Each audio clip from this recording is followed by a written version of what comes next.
ನಮಸ್ಕಾರ ವೀಕ್ಷಕರೇ, ಈ ಸಂದರ್ಶನದಲ್ಲಿ ಯಾದಗಿರಿ ಜಿಲ್ಲೆಯ ಶಹಾಪುರ ತಾಲೂಕಿನ ವಾರ್ಡ್ ನಂಬರ್ 14ರಲ್ಲಿ ವಾಸವಾದಂತಹ ನಾಮಿನೇಟೆಡ್ ಕೌನ್ಸಿಲರ್ ಹಾಗೂ ಸಮಾಜ ಸೇವಕರಾದ ಶ್ರೀ ಮೊಹಮ್ಮದ್ ಇಫ್ತಿಖಾರ್ ಅಹಮದ್ ಗಡಗಲ್ನವರು ನಮ್ಮ ಉಪಸ್ಥಿತಿಯಲ್ಲಿದ್ದಾರೆ.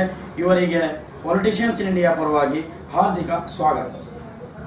ಸರ್, ನಮ್ಮ ಮಾತುಗಳನ್ನು ನಾವು ಶುರು ಮಾಡೋಕ್ಕಿಂತ ಮುಂಚೆ ಒಂದು ಪ್ರಶ್ನೆ ನಿಮಗೆ ಕೇಳಬೇಕಂತ ಹೇಳಿ ಇದ್ದೀನಿ. ಏನಿದೆ ಅಂತಂದರೆ, ತಾವು ಪೊಲಿಟಿಕಲ್ ಕ್ಯಾರಿಯರ್ ಅಂದರೆ ಈ ರಾಜಕೀಯದಲ್ಲಿ ಮತ್ತು ಈ ಸಮಾಜ ಸೇವೆಗಳಲ್ಲಿ ಯಾವಾಗ ಮತ್ತು ಹೇಗೆ ಪ್ರವೇಶವನ್ನು ಮಾಡಿದ್ರಿ? ಸರ್,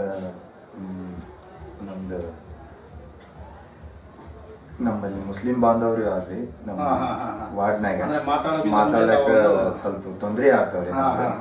ನಾವು ಸ್ವಲ್ಪ ಉರ್ದು ಅಥವಾ ತೊಂದರೆ ಇಲ್ಲ, ಯಾವುದೇ ಭಾಷೆಯಲ್ಲಿ ಬೇಕಾದ್ರೆ ತಾವು ಮಾತಾಡ್ಬೋದು. ನಮ್ಮ ಉದ್ದೇಶ ಏನಿದೆ ಅಂದರೆ ನಿಮ್ಮ ಮಾಹಿತಿ, ನಿಮ್ಮ ಬಗ್ಗೆ ಇನ್ಫಾರ್ಮೇಶನ್ಗಳನ್ನು ಜನರಿಗೆ ನಾವು ತೋರಿಸ್ಬೇಕಂತ ಹೇಳ್ಬಿಟ್ಟು. ತೊಂದರೆ ಇಲ್ಲ, ನೀವು ಹಿಂದಿಯಲ್ಲಿ, ತಮಿಳು, ತೆಲುಗು ಯಾವುದೇ ಭಾಷೆಗಳಲ್ಲಿ, ಯಾಕಂದರೆ ನಮ್ಮ ಇಂಡಿಯಾದಲ್ಲಿ ಟೋಟಲ್ ಎಲ್ಲ ಭಾಷೆದವರು ಇರೋದ್ರಿಂದ ತಮ್ಮ ಅನಿಸಿಕೆ, ತಮ್ಮ ಕೆಲಸ ಕಾರ್ಯಗಳನ್ನು ಅವರ ಜೊತೆಗೆ ಯಾವುದೇ ಭಾಷೆಗಳಲ್ಲಿ ಹಂಚ್ಕೋಬಹುದು. ಸರಿ, ನಾವು ಹಿಂದಿಯಲ್ಲೇ ನಾವು ಶುರು ಮಾಡ್ಕೊಳ್ಳೋಣ. आप पहली मरतबा पॉलिटिकल कैरियर यानी सियासतदानों में सियासतदान और आपके लोगों की खिदमत जो शुरुआत किए थे, जिसे सोशल वर्क कहा जाता है, ये कौन से ईस्वी से आपने शुरुआत की थी? मेरा ताल्लुक 2009 से है। तो 2009 से आपने शुरुआत की थी मैंने। क्या पॉलिटिकल कैरियर में आ चुके थे या सिर्फ सोशल वर्क कर रहे थे? सोशल वर्क करता था तभी से, 2009 से। फिर मेरा ताल्लुक ऐसे एरिया से अच्छी बातचीत वगैरह से मेरे को काबिल समझ के मेरे एरिया की आवाम जो है जी, उसमें मेरे 2013 के इलेक्शन में मेरे दोस्त है, अहबाब है, अवाम है जी, वो मेरे को एक काबिलियत के तरफ एतबार से बता दिया। अल्हम्दुलिल्लाह, बहुत अच्छी बात कही है आपने कि आपकी क्वालिटीज आपके अंदर मौजूद हैं। आप लोगों ने देखा कि आपके एरिया वालों ने देखा कि एक अच्छा लीडर हमारे लिए, एक एजुकेटेड पर्सन ज़रूरत है और ये काबिल काउंसलर की हमारे लिए ज़रूरत है। ये सोच के 2013 ईस्वी में आपको खड़ा किए थे। अच्छा, जो आपने बताया 2009 ईस्वी में, यानी कि अब तो 4-5 साल तो गुजर चुके हैं लोगों की खिदमत करते हुए। 2013 तक अप्रोक्सीमेटली एक 3 साल का अरसा गुजर चुका है। जो 2013 के इलेक्शन से पहले 2009 में जब आए थे, आप क्या क्या तरीके से लोगों की खिदमत अंजाम दे रहे थे उस वक्त, जो अभी काउंसलर इलेक्शन से खड़ने से पहले 2013 के जो चुनाव गुजर चुके हैं, उस चुनाव से पहले जब आप लोगों की जो खिदमत करते आ रहे थे, किस किस तरीके से उन लोगों के लिए खिदमत अंजाम देते आए? यही कुछ चंद राशन कार्ड वगैरह थे, आईडी कार्ड, जैसे कि जितने लोगों में नहीं थे, और बस जने थोड़ी पॉलिटिशियन के हिसाब से वहाँ पे भी जाना आना, कुछ मसले मसाइल बच्चे लड़ते थे। ऐसा हमारे एरिया में ऐसा कोई भी नहीं थे, बास जने थे वो बोलते थे। 2-4 लफड़ों में भी थे बच्चे आके मेरे को तकरीबन बोले, 1-2-4 केस हो गए थे, उसमें कॉम्प्रोमाइज पुलिसों से आना जाना बेहतर था। पुलिस से भी अच्छी अल्हम्दुलिल्लाह पहचान थी, राब्ता कायम करते करते मुलाकात में बच्चों भी खुद रहने बोल इस तरह से लोगों की खिदमत करते थे। यानी कि आपका कहने का मतलब यह है कि लोगों के जितने तकलीफें थे, जो छोटे मोटे, जो आप अपने अंदाज से, जो अपने काबिलियत के बलबूते पर उन लोगों की तकलीफों को जाके सोल्यूशन निकालते थे। यानी कि उनकी जो भी प्रॉब्लम्स है उसको दूर किया करते थे, कोशिश करते थे इंशाअल्लाह। अल्हम्दुलिल्लाह, कोशिश तो करना जारी है। लेकिन अब तक के जो पीरियड में आप कर चुके हैं, जैसा कि कोई हादसा हो जाए, कोई हॉस्पिटल वगैरह जाना होता है, के मसले हैं, जो कहीं झगड़े वगैरह हो जाते हैं उस जगहों पर, ऐसी खिदमत करते करते इस मुकाम तक हम पहुंच गए। अल्हम्दुलिल्लाह, अल्लाह का एहसान है और मेरे दोस्त अहबाब है। अच्छा, एक मरतबा आपने इतना सब कुछ कहा कि इतने लोगों की खिदमत करने के बावजूद 2013 के चुनाव में आपको एक मरतबा हार का मुकाबला करना पड़ा। 2013 के इलेक्शन है, उसमें एक मरतबा आपने हार चुके हैं। ये हारने का रीजन क्या है? क्या पब्लिक आपसे कुछ बगावत कर दी थी, कोई धोखा दे दिए, ऐसा कुछ हुआ है क्या इसमें? या वार्ड में कोई आपके अपोजिशन का काउंसलर ही सही, आपके खिलाफ कुछ बातें ऐसे निकल गई हों जिसकी वजह से आप हार चुके हैं? ये क्या मसला क्या था कि आप 2013 के चुनाव में हार चुके थे? ऐसा तो हारने की बात, तो हार जीत तो सभी को लगे ही रहती है। वो तो सीधी सी बात है, कोई जीतता है। अवाम का इसमें मैं पहले शुक्रगुजार करूंगा, इतनी मेरे को छोटी उम्र में ये दर्जा दिए। अल्हम्दुलिल्लाह, अल्हम्दुलिल्लाह। बिल्कुल सही बात। अवाम मेरे को इतनी वोट दी, फिर भी मैं अवाम का शुक्रगुजार हूँ। जी। मेरे दोस्त है, बहन है, जी। माँ दोस्त माँ है, बहनें। माँ बहनें हैं, उनका मैं शुक्रिया अदा करता हूँ पहले। हाँ हाँ हाँ। जो यानी आपको आवाम से यानी तकलीफ तकलीफ लोगों से तो कुछ भी नहीं, लोगों से नहीं, आपका कहने का मुझ में ही मतलब कुछ खराबी कमी खराबी होगी जो इंशाल्लाह अब मैं उसको सुधार लूंगा। ये बिल्कुल बड़ी बात कही है आपने, ताकि बाद लोग तो ये कह देते हैं कि वार्ड वालों ने मुझे धोखा दिया है, ये किया है, लेकिन आप तो यहाँ पे शुक्रगुजार हैं कि उन लोगों का भी शुक्रिया अदा कर रहे हैं जो आपके साथ में खड़े हुए थे। अल्हम्दुलिल्लाह, सुनने के बाद तो सही दिली से हम लोगों को बहुत खुशी महसूस हो रही है। तो अगर अब 2013 के चुनाव में अगर जीत चुके होते, अल्हम्दुलिल्लाह अगर जीत चुके हो जाते होते तो वैसे मौके पर आप अपने एरिया को डेवलपमेंट कराने के लिहाज से क्या क्या सोच रखा था आपने? मैं ऐसे तो बहुत से है, जैसे कि हमारे माँ बहन की जैसे टॉयलेट जाने के लिए तकलीफ होती है। हाँ। जैसे और भी और स्कीम है फायदेमंद के, जैसे कि टेलरिंग के है, कंप्यूटर वगैरह के है, वो स्कीम माइनॉरिटी के लिए है, वो दूसरे अकायद लोगों के लिए भी है। और एक लाइटों का मसला है, ड्रेनेज है, उसके बहुत से हमारे वार्ड में बहुत से सोचा था इंशाल्लाह करने। रास्तों का मसला है, जैसा कि अब कचरे का मसला है, जैसे कि अब स्वच्छ भारत निर्माण बोल के है। हाँ जी बिल्कुल। तो उसमें भी हम कोशिश करते हैं, आपकी सोच थी पूरा करना। जैसे मैं नॉमिनेट हो गया, मैं एक सोचा था अच्छा, आप एक तो इसका मतलब ये हुआ कि आप नॉमिनेटेड काउंसलर मौजूद हैं? है। अभी प्रेजेंट आपको एक खिताब से नवाजा गया है। अभी रिसेंट एक जो इलेक्शन नॉमिनेटेड चुना गया था, उसमें से आपका भी एक नाम शुमार है। अल्हम्दुलिल्लाह, अल्लाह ताला ने एक अच्छी खूबी भी दी है। ये काउंसलर होते तो सिर्फ एक एरिया के बारे में सोचते थे, जब नॉमिनेटेड है तो सारे शाहपुर के लिए आप कुछ काम करने का मौका मिला है। अच्छा, आपको अब ये जो इस बार नॉमिनेटेड काउंसलर बन चुके हैं, यहाँ से आपको एक 5 साल का मौका जो हुकूमत ने दिया है। एक नथिंग बट एक गवर्नमेंट है, एक सेमी गवर्नमेंट कहते हैं इसको। गवर्नमेंट तो काउंसलर को कहा जाता है, सेमी गवर्नमेंट यानी कि उनसे हटके अगर कुछ काम करने का मौका आपको एक सेमी गवर्नमेंट के नाम से दिया गया है। तो ऐसे माहौल में आप अब तक क्या क्या काम किए हैं और करने वाले हैं? मेरा काम तो करने का अंदाज मेरे वार्ड में ही मौजूद है। एक चंद हमारे दूसरों के बाहर हम शादी महल नहीं था हमारे एरिया के अंदर, उसके लिए मैं अभी 10 लाख रुपए सैंक्शन बोल के हमारे मिनिस्टर साहब से करा दिया था। आधा काम तो अभी हो गया है, छत तक हो गया है काम। और फिर बंदिश है, उसके वगैरह वायरिंग का काम है, और उधर ड्रेनेज बनाना है, और संडास वगैरह उसके अभी बहुत से अखराजात है, टॉयलेट्स है, अभी उसकी बंदिश है।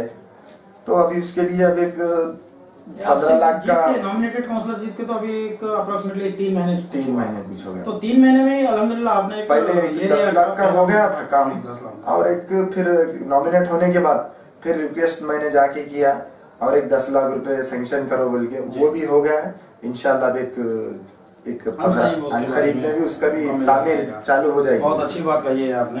तो मैं ये कहना चाह रहा था कि आपके इसके बाद जो आपको एक हुकूमत मिल चुकी है, एक सेमी गवर्नमेंट ही सही, आपको एक अथॉरिटी ऑफ सेमी गवर्नमेंट के तहत मैं एक आपको सवाल कर रहा हूँ कि आपके सिर्फ एरिया को ही डेवलपमेंट करना ही नहीं, बल्कि सारे एरियाज में आपको इन्वॉल्वमेंट लेके उन एरियाज के काउंसलर से इन्वॉल्वमेंट लेके उनके साथ में मुलाकात करके उस काम को अंजाम दे सकते हैं। आप अपने सारे शाहपुर को क्या तरीके से आप सजाना चाहते हैं, क्या काम करना चाहते हैं? मेरे शाहपुर को तो कोई आके ऐसा देखे कि विलेज ना लगे। हाँ, जैसा कि आपने बता रहे हैं कि अभी एक विलेज की तरह ना लगे। एक मेरा एक सपना है, इसमें एक सिटी के तरह हम ओरिजिनल सिटी बना। तो सिटी है ही, ताल्लुका है। जैसे कि अब ज्यादातर अब हमारे को सिटी बस का इंतजाम नहीं है यहाँ पे। सिटी बस है, चंद बहुत से हैं। अब हमारे पास बस स्टैंड वगैरह एक था, उसको निकाल के और एक बस स्टैंड हम लोग अपने बस स्टैंड बना दिए सर। उसको अभी थोड़ा डेवलपमेंट करना है उसको। बस स्टैंड के मसले है, रोड है, और रिंग रोड का भी एक मेरा एक सपना है यहाँ पे शाहपुर में। जैसा कि गुलबर्गा बोल के एक डिस्ट्रिक्ट था हमारा, अभी आपके डिस्ट्रिक्ट में कन्वर्ट हो गया है। तो वहाँ पे एक रिंग रोड हमारे को सिटी की एक अच्छी लगती है गुलबर्गा। हम भी एक शाहपुर में भी एक रिंग रोड लाने का एक सपना है हमारा, कोशिश करेंगे। जी। बहुत बड़ी बात है कि एक अच्छी तरीके से सजाने का यानी कि आपके सिटी को एक अच्छे अंदाज में सजाने का आपने एक सपना सोच रखा है। अल्लाह ताला इसमें कामयाबी दे। और हम लोग दुआ भी करते हैं, ये कोई 5 साल में होने वाला काम नहीं है। आपको इंशाल्लाह एरिया वालों ने जिता के यानी कि सोच के और अगले बार अगर इलेक्शन में जिता भी दे तो आपको ये सारा काम करने में और एक 5 साल के लिए एक्स्ट्रा मिल जाएगा, यानी एक 10 साल के 10 साल की वो इसमें वक्त में तो आपको अल्हम्दुलिल्लाह सारा काम सारी जो सोच है उसको मुकम्मल कर सकते हैं। और हम लोग चाहते भी हैं कि आप लोग कोशिश करके कहीं अवेयरनेस लाएं। सही बात है। तो बहुत खुशी हुई आपसे ये सब बातचीत करते हुए। एक पर्सनली आपसे मैं एक सवाल करना चाहता हूँ, वो ये है कि आपने कहा कि आपको इसके बारे में ज़्यादा नॉलेज नहीं थी, जिसकी वजह से मैं 2013 के चुनाव में भी मैं थोड़ा हार का सामना करना पड़ा। सीधी सी बात है। तो आपने खुद माना है ये बात को कि आपने अंदर कुछ ना कुछ खामी है, कमी है। उस कमी को दूर करूंगा इंशाल्लाह। तो अगले बार के चुनाव में मैं जीतने के पूरे इम्कानात हैं और इंशाल्लाह कोशिश भी है। तो अल्हम्दुलिल्लाह। तो ये सब जानकारी आपको देने वाले, एक आपकी दिली मुबारकबादी हासिल करने वाले ऐसे कौन से शख्स हैं जिसे आप उस्ताद मानते हैं? ऐसे कोई है क्या आपके? उस्ताद तो मेरी अवामी है मेरे लिए उस्ताद, यानी आपके एरिया के पब्लिक ही है। मेरी माँ है, बहन है, जैसे कि अवाम जो भी है मेरे घर फैमिली के लिए नहीं बोल रहा हूँ, सभी है, दोस्त है, अहबाब है, एरिया के सब मेंबर हैं। जैसे खिदमत तो इसका क्रेडिट पूरा पूरी अवाम को देता हूँ मैं नहीं बोल रहा है कि मेरे घर वाले हैं, ये मेरे एरिया ही मेरा घर वाला है, घर है जैसा है। ये बिल्कुल बिल्कुल बिल्कुल ये मैं नहीं मानता मेरे घर वाले के ऊपर मैं क्रेडिट नहीं देता हूँ। ये मेरा एरिया ही मेरा सबसे बड़ा घर है। जी, आपको एक पर्सनल सवाल मैं करना चाहता हूँ। आपको ऐसे कैसे महसूस हो रहा है कि आपकी इतनी कम उम्र में, जैसा कि आपकी डेट ऑफ बर्थ के मुताबिक बहुत कम है उम्र आपकी, एक 25 साल या लगभग आपकी 25-26 साल की उम्र है। तो ऐसे कम उम्र में इतनी काबिलियत, इतनी जो जान पहचान रसूख जो बनाते हैं बहुत कम लोग हैं। तो अल्हम्दुलिल्लाह आपने उन लोगों में से आप भी एक नाम शुमार होता है।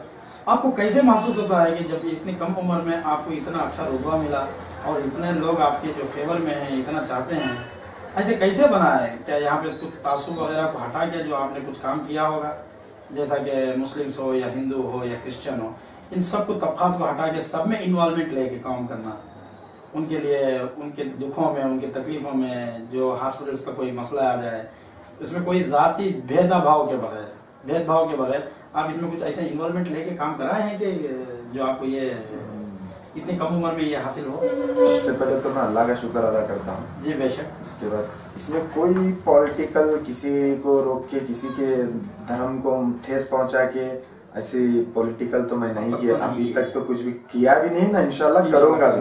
बहुत बड़ी बात है। क्रिश्चियंस है, हिंदू है, ये तो हमारे सब भाई बहन है। इसको भड़काने वाले हम ही इंसान अपने फायदे के लिए कुछ रहते हैं, उसको इंशाल्लाह हम बयान नहीं करना। कुछ बात जो नहीं बोलते पॉलिटिकल है वो है, ऐसे भी कुछ रहते बात पॉलिटिकल खराब है, अच्छे भी लोग हैं, छुपे हुए हैं। बस उसको हम सब हिंदू मुसलमान, इसीलिए तो हमारा भी एक इरादा है कि आप लोगों को उभारें, ऐसे जो नियत से काम करने वालों को हम लोग आगे लाएं, हम बताएं पब्लिक को कि आप कौन हैं। आपके पॉलिटिकल कैरियर में रहने वालों का ये बहुत बड़ा एक एजेंडा, एक बहुत बड़ा प्रोग्रेस जो चला रहे हैं पॉलिटिशियंस इन इंडिया.com वाले, आपके हर एक के कोने कोने में जाके एक ऐसे इंपॉर्टेंट लीडर्स को चुनकर जो उभारने की कोशिश कर रहे हैं ताकि लोगों में कहीं अवेयरनेस आ जाए। ये सारे इंडिया में अगर है तो एक मीडिया है ऐसा है जो सारे इंडिया के जितने मीडियास हैं उस सब पर हावी है। वो इसलिए कि हम लोग एक ग्राम पंचायत से लेके एक मिनिस्टर लेवल तक सभी कैटेगरी वालों के पास हम लोग जा रहे हैं, उनकी इंफॉर्मेशन को दे रहे हैं, ले रहे हैं, तो उनके सारे जो ख्यालात हैं लोगों तक पहुंचा रहे हैं। ये सब हमारी जद्दोजहद चल रही है। अल्लाह से दुआ भी है कि आप लोग भी हमें इसके साथ दें ताकि सारी बात खुल के हमसे डिस्कस करते रहें और पब्लिक को आपकी सारी इंफॉर्मेशन बताते रहें। और हमारी मुलाकात होने के बाद आप लोगों को हमारा बेशक ईमेल आईडी दिया जाएगा। ऐसा नहीं कि हम लोग एक मतलब मुलाकात कर दिया तो बार बार आ नहीं सकते, बिल्कुल आ नहीं सकते हम लोग, क्योंकि सभी के पास जाना होता है। तो मेल के जरिए और फोन के जरिए आप लोग जो भी काम करेंगे, जिस तरह से भी काम को सरअंजाम देंगे, इंशाल्लाह हमें मेल के जरिए पहुंचाते रहें, हम आवाम तक पहुंचाते रहेंगे। ये डिस्कशन करते हुए मैं आगे बढ़ने की कोशिश कर रहा हूँ। तो मैं आपको एक पर्टिकुलरली आखिरी सवाल करना चाहता हूँ। एक या दो कीजिए, मुश्किल अल्हम्दुलिल्लाह ऐसी कोई बात नहीं, लेकिन वक्त का तकाजा है, वक्त कमी रहने की वजह से मैं अब ये बात को और ज्यादा वक्त लेना नहीं चाहता। क्योंकि भी हमारे जो दर्शक हैं, आपको जो देख रहे हैं, आपको जो सुन रहे हैं, आपकी बात के ऊपर गौर कर रहे हैं, तो एक बड़ा मसाइल है हमारे हाथ में। ये जो हमारे इंडिया का एक सबसे बड़ा प्रॉब्लम हो गया है, क्या है कि पहले दूसरे कंट्रीज में हम लोग सुना करते थे, अभी अभी रिसेंटली आप सारे न्यूज़ वगैरह में देखते होंगे, अखबार में देखते होंगे, न्यूज़पेपर्स में सही, टीवी न्यूज़ हो या रेडियो न्यूज़ हो या इंटरनेट के ज़रिए भी आप लोगों तक हम सारे माध्यमों वाले यानी सारे मीडियास वाले मिल के पहुँचा रहे हैं। अभी अभी उभरा है ज़्यादा तादाद में ये सब प्रॉब्लम्स। वो ये है कि लड़कियों की बात है। ये बहुत दुख से कहना पड़ता है कि लड़की तो सचमुच कहना है तो हमारे इस्लामिक तहत भी अगर बात करेंगे तो बहुत बड़ा दर्जा है, और हमारे हिंदुस्तान की एक इसके हिसाब से भी बात करेंगे तो हमें एक माता कहते हैं उसको, यानी कि हमारे अपने देश को ही एक भारतीय माता कहते हैं, भारत को माता कहते हैं। एक औरत का खिताब दिया गया है। कर्नाटक को भी माता कहा जाता है, जमीन को भी माता कहा जाता है। ऐसी जगह पर, क्योंकि अदर कंट्रीज वाले इस चीज को माता नहीं कहते या माँ नहीं कहते, हम माँ समझते हुए भी हम अपने औरत के ऊपर ये ज्यादतियां जो हो रही है, इसके बारे में आप क्या राय क्या रखते हैं? जैसा कि हुकूमत से कोई छूट हो रही है, क्या हुकूमत से कोई तकलीफें मुहैया हो रही हैं जिसकी वजह से ये सब जो चल रहा है, या पुलिस की कुछ गलतियां हैं जिसकी वजह से ये सब जो चल रहा है, या वही पर्टिकुलरली लोग हैं? ये इसके बारे में आप क्या राय क्या रखते हैं, क्या संदेश क्या देना चाहते हैं लोगों को? मेरा तो मानना ये है कि पुलिस का भी इसमें कोई इन्वॉल्व नहीं। पुलिस तो अपना काम करती है, अपना पॉलिटिकल इसको लड़कियों को बोलते हैं कैसा करो। हाँ, कोई भी पॉलिटिकल कैरियर में कोई भी हुकूमत, कुछ चंद खराब सोच के दिमाग के आदमी रहते हैं, बीमार लोग हैं, जैसे कि वो करते हैं ना समझ। जैसे कि हमारे हाल ही में भी अभी शाहपुर में भी हो चुका था, उसके लिए भी हम प्रोटेस्ट कर चुके थे। जहाँ यहाँ का हम सुनने आते हैं, हम लोग सिर्फ प्रोटेस्ट ही करना नहीं बल्कि उन लोगों को एक ऐसा संदेश पहुंचाना चाहते हैं आप लोगों के तहत। हम ये कह रहे हैं कि आप इसके लिए जद्दोजहद करना से कुछ काम नहीं होता। हाँ, सही बात है, आप अच्छी बात। बल्कि हम लोग जो कह रहे हैं कि आप लोगों से एक ऐसा संदेश मिले, हाँ, वैसे जानवर जैसे जो लोग हैं, जो इंसानों में शुमार भी नहीं हो सकते उनकी सोच के मुताबिक, उन लोगों के बारे में कुछ संदेश देना चाहते हैं? मैं तो एक संदेश ये देना चाहता हूँ, जैसे कि अपनी हमारी मेरी बहन समझो बाहर जा रही भाई, उसका आना है, जैसे कि अब फोन आम हो गया है। जी बिल्कुल, फोन आम तो हो गया है, फोन के जरिए से हम फोन भी देते हैं, तो उसको फोन करके सही हमारी चंद गलतियां रहती है, हमारी लड़की कहाँ जा रही है, जैसे कि जिम्मेदारी की बात, स्कूल जा रही है, स्कूल से टाइमिंग पे हम लाना है, उसको लेके जाके छोड़ना है। अभी उसको अब लेट हो गया तो हम फोन करके उनको पूछना है, हमारी भी जिम्मेदारी है उसके ऊपर। जी जी जी जी जी, फोन करके पूछना है, लाना, और चंद जैसे कि है। और एक बात है, उनकी भी गलती बोल के भी नहीं बोल सकते, और एक मसला लोगों का भी है। जैसे कि अभी ड्रेस आम हो गया है, जैसे कि हम टीवी देखते, पिक्चर वगैरह देखते, फैशन आम हो गया है, उसको हम जिसमें फहश वगैरह दिखाया जा रहा है, उसको हम एक गवर्नमेंट से अपील करता हूँ मैं तहे दिल से कि उसको थोड़ा कम करने की रोके हैं। जैसे कि आपने सोशल नेटवर्क मीडिया हो या यूट्यूब हो, व्हाट्सएप हो वगैरह, मूवीज वगैरह जो देख रहे हैं, तो उसमें फहश ड्रेस का जो होता है, अब वो बाज़ाब्ता आप घर पे भी अब देख रहे हैं, हम टीवी देख रहे हैं, तो जाहिर बात है अब हीरोइन का है वो ड्रेस थोड़ा आते हैं। यानी आप कहने का मतलब ये है उन लोगों के लिए, उन लड़कों के लिए भी आपकी मैसेज ये है कि वो ये सोचें कि अपने माँ बाप, अपने भाई बहन का ख्याल रखें, क्योंकि वो ये गलती करने से सारे घर ही तबाह हो जाता है। पुलिस को भी नहीं बोल सकते, पुलिस में इसका हाथ भी है, बोल पुलिस काम नहीं कर सकता है, इसमें हाथ है क्या? पुलिस तो हमारी रक्षा के लिए है, पुलिस को भी हम जिम्मेदार नहीं ठहरा सकते। अब बात की मिसाल हम पुलिस को बताएंगे तो उसका सोल्यूशन निकलेगा ना, हमारे जाके हम देंगे। पुलिस का भी नहीं, मतलब ये है कि हादसा होने के बाद पुलिस को पता चलता है। अब हादसा होने से पहले तो हर जगह पे पुलिस रह नहीं सकती, इसमें भी सीधी सी बात है। जी बिल्कुल।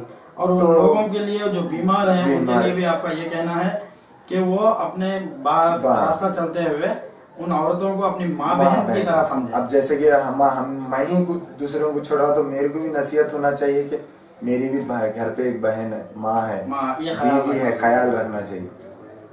मैं भी अगर किसी को अगर गलती कर रहा हूँ तो मेरे को भी ये सोचना चाहिए, मैं उन लोगों के लिए कह रहा हूँ मेरी बात भी नहीं, मेरे भी घर में माँ है, बहन है, जी बिल्कुल बेबी बिल्कुल, है, बिल्कुल, बिल्कुल। उनके लिए भी मैं दरखास्त करता हूँ, रिक्वेस्ट करता हूँ, हाथ जो जोड़ के, माँ बाप भी ख्याल रखें ख्याल अपने बच्चों रखें, का, हाथ जोड़ के, ये लड़कियों का जो लड़कियों कपड़े के वगैरह जो पहन रहे हैं उसके ऊपर थोड़े तवज्जो दीजिए, मैं उसके ऊपर बोलना चाह रहा हूँ। कि वो अच्छा पहने, ये बुरखे का तो मैं लिया, अच्छी बात नहीं। जी अच्छी बात है, बहुत अच्छी बात कही है आपने कि रेवोल्यूशन आता है इस तरह से कि आप अगर चाहते हैं कि आपका जो मैसेज करने का देने का तरीका ये है कि भले आप क्या भी तरीके से दे रहे हैं लेकिन लोगों को तो अच्छी तरह से आप समझ रहे हैं। जैसा कि हम डोर टू डोर जाके तो नहीं बोल सकते उनको, सीधी सी बात है, इसी माध्यमों के जरिए तो आप दे सकते हैं ना। जैसा कि हम बोल भी नहीं सकते उनको डोर टू डोर जाके आपकी बेटी ये कर रही है वो, आप खुद ख्याल रखिए उनका, खुद भी रखना चाहिए, और सामने को गैर जरूरी बददिमाग के जो लोग रहते हैं उनको भी थोड़ा सोच समझ के ये करना चाहिए। जी बिल्कुल सही बात है, आपने बिल्कुल सही बात कही है कि वो माँ बाप का भी फर्ज होता है कि उन लड़कियों पर हो या लड़कों पर कहाँ जा रहे हैं, क्या पहन रहे हैं, कैसे वक्त के हिसाब से आना जाना कर रहे हैं, इसके ऊपर थोड़ा तवज्जो दें। और वो इनफरादी एक लड़की को बाहर ना भेजें, उसके साथ में कोई ना किसी को साथ बना के भेजें। ऐसा करने से थोड़ा कुछ कमी होगी इसमें। जैसे कि अब गवर्नमेंट भी है, जैसे अब मैं अपील करता हूँ, जैसे फिल्मों में जो आ रहे हैं, जी सही बात है, वो तो आपने बता दिया है, वो हिसाब से उसको रोक के तो बेटर रहता है। सोशल नेटवर्क के जरिए से जो फास्ट जो चल रहे हैं उसको जैसा कि बंद कर दें। व्हाट्सएप पे भी आते, फेसबुक है, उसके जरिए भी सोशल नेटवर्क उसी को कहते हैं, फिर व्हाट्सएप हो या फेसबुक हो या ट्विटर हो, ये सबको सोशल नेटवर्क मीडिया कहते हैं।